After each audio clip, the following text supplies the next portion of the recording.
Hello everyone, welcome back to Yggdrasil, my nymphs. My name is Michelle, and today I am going to be talking about self-diagnosis. I mean, I don't have a specific opinion about it.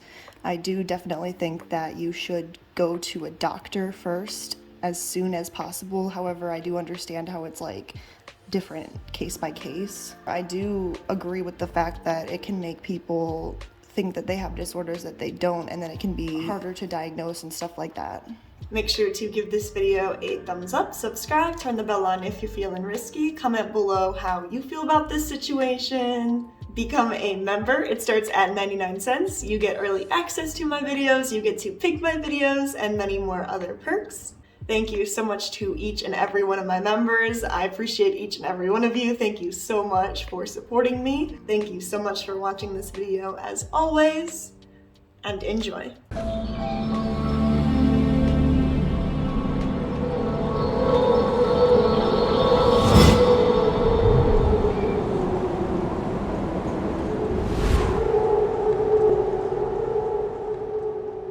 You're probably familiar with Dr. Google, aka using Google to try to self-diagnose a health issue and jumping to the conclusion that you are dying. Now there's a new version for the younger crowd that's basically Dr. TikTok. The popular social media platform TikTok, known for short 15-second video clips, is pretty much about any topic that you can think of and has been lauded for starting important conversations about mental health, especially among young people, enabling them to learn about mental health conditions and get support from peers from going through the same things. But now, more troubling mental health TikTok trend has arisen. In the past year, there's been an increase in teens and young adults using TikTok to self-diagnose conditions such as autism, attention deficit hyperactivity disorder, borderline personality disorder, dissociative identity disorder, obsessive compulsive disorder, Tourette syndrome, among others. That's problematic not only because a diagnosis should be made by an experienced medical professional, but because while plenty of TikTok creators post helpful information about mental illness, not all do, says Doreen Magee, a PhD psychologist based in Oswego, Oregon. There are many accounts hosted by educated, trained, and licensed professionals where reliable information can be found, says the doctor, but not all posts contain accurate, science-backed information, and many people scrolling through TikTok don't know this. It's no secret that the mental health of our nation's youth has suffered in recent years, especially amid isolation, health scares, deaths, and other uncertainties brought by the COVID-19 pandemic. In December 2021, U.S. Surgeon General Murthy, MD, issued an advisory about the escalated mental health crisis among young people. He wrote in his advisory, "The challenges today's generation of young people face are unpredicted and uniquely hard to navigate, and it's the effect these challenges have had on their mental health that is devastating. At the same time,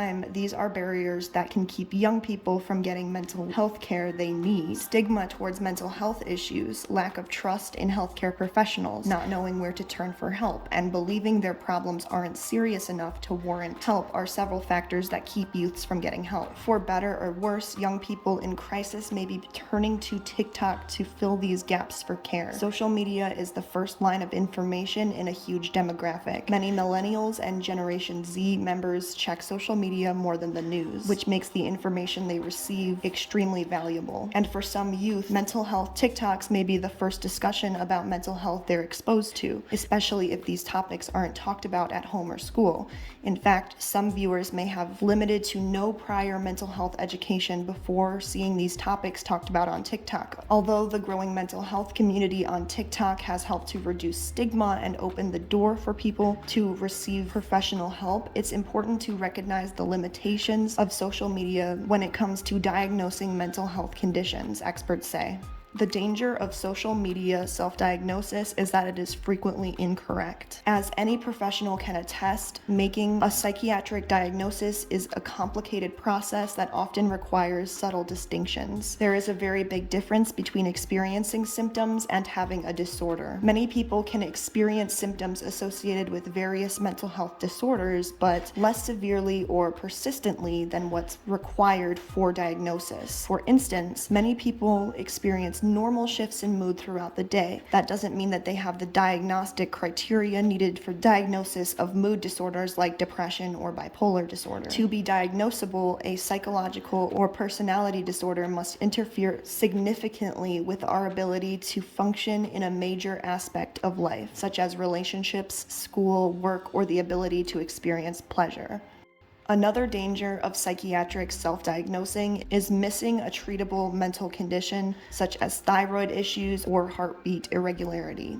The symptoms of these conditions can often look alike. It can be difficult to get a diagnosis for serious conditions like borderline personality disorder, bipolar disorder, or ADHD. Nevertheless, knowing how to get reliable diagnosis is key to getting the help that you need. If you suspect that you may have a mental health condition, the best step is to seek professional confirmation, doctors say. Getting a diagnosis usually starts with a visit to your primary care doctor for an exam. They'll ask about your symptoms and might run some medical tests to rule you out for other health conditions that may be causing your symptoms. Your doctor will also refer you to a mental health professional for further evaluation and treatment. If you need help finding a mental health professional, resources like American Psychiatric Association and the Anxiety and Depression Association for America offer tools to help you find a professional near you. Therapy can get expensive, but there are a few ways to help reduce the costs. For instance, some therapists offer sliding scale costs based on the individual's income, and virtual therapy offered through apps such as Talkspace or MD Live is often less expensive than in-person therapy. Although you may see videos made by trained mental health professionals as you're scrolling through TikTok, you're also likely to encounter a lot of first-hand experiences from people with the mental health issues too. While these experiences can be helpful as long as they're providing true information, they have limitations. It's important to recognize this and make sure that we are checking information we are reliant upon regarding our own mental health against several different places or platforms in order to find information that is reliable. It is recommended that you ask yourself fact-check questions about mental health information found on TikTok, such as, can this person provide evidence for the claims that they're making? Are their thoughts, ideas, or opinions based on more than one person's experience? Does this information they share stack up with reliable and high-quality sources? Is this a creator being paid by anyone who might influence their content? People are diagnosing themselves with neurodivergent conditions such as ADHD, attention deficit hyperactivity disorder, after watching TikTok trends. Doctors explained that women are statistically more likely to have symptoms go overlooked or undiagnosed, but they warned licensed professionals should be giving the diagnosis, not armchair experts on social media. TikTok videos touting the ADHD symptoms have been surging in popularity in recent years as corners of social media have become a safe haven for addressing mental health and spreading information and awareness. A variety of viral hashtags have an astonishing number of views on the platform. Some of the most popular beyond ADHD, which has 14 billion views, include hashtag ADHD talk with 1 billion views, hashtag ADHD check with 1.2 billion views, watches hashtag ADHD with 619 million hits, hashtag ADHD diagnosis with 46.1 million, and ADHD advice with 8.9 million. Hashtag ADHD in women is another highly followed hashtag with 1.7 views.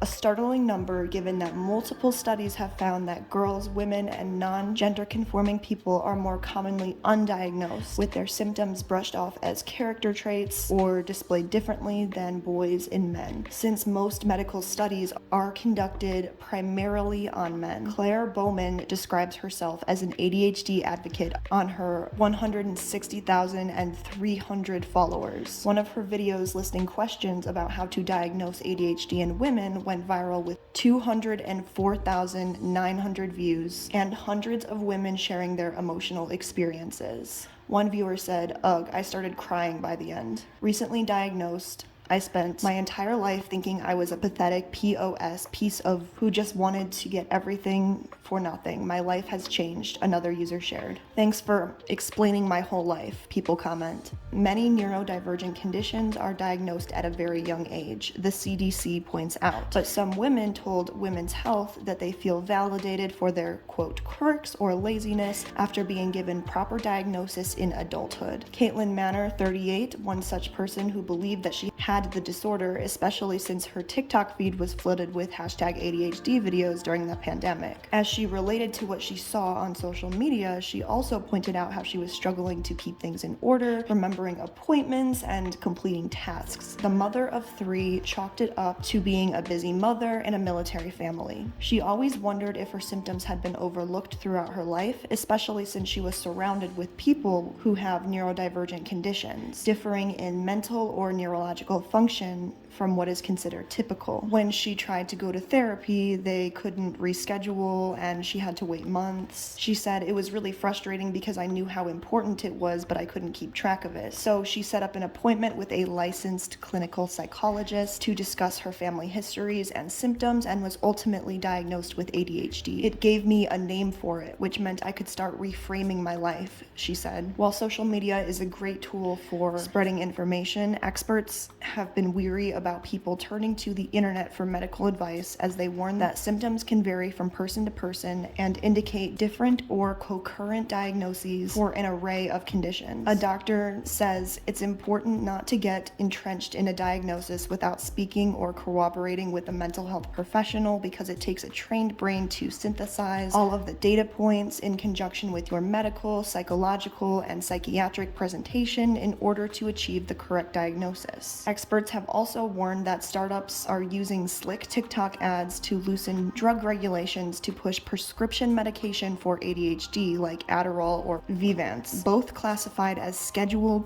II controlled substances by the FDA, raising ethical and legal questions from doctors. Combined with social media posts and sketchy Google search results, the proliferation of drug ads on TikTok can convince children to diagnose themselves with symptoms they may not actually have, according to University of Colorado psychiatrist Dr. C. Neil Epperson. "I hear parents say, my kid comes to me and says, I have ADHD, PTSD, bipolar disorder, etc." Epperson said.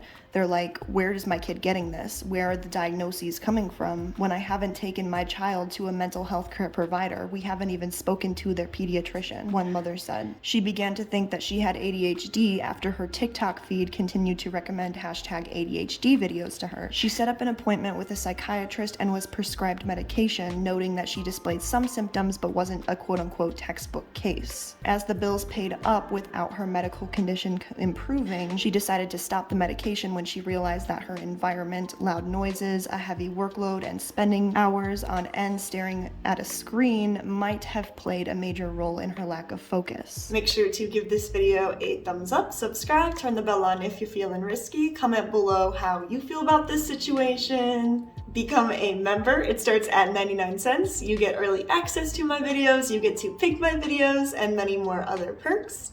Thank you so much to each and every one of my members. I appreciate each and every one of you. Thank you so much for supporting me. Thank you so much for watching this video as always, and goodbye.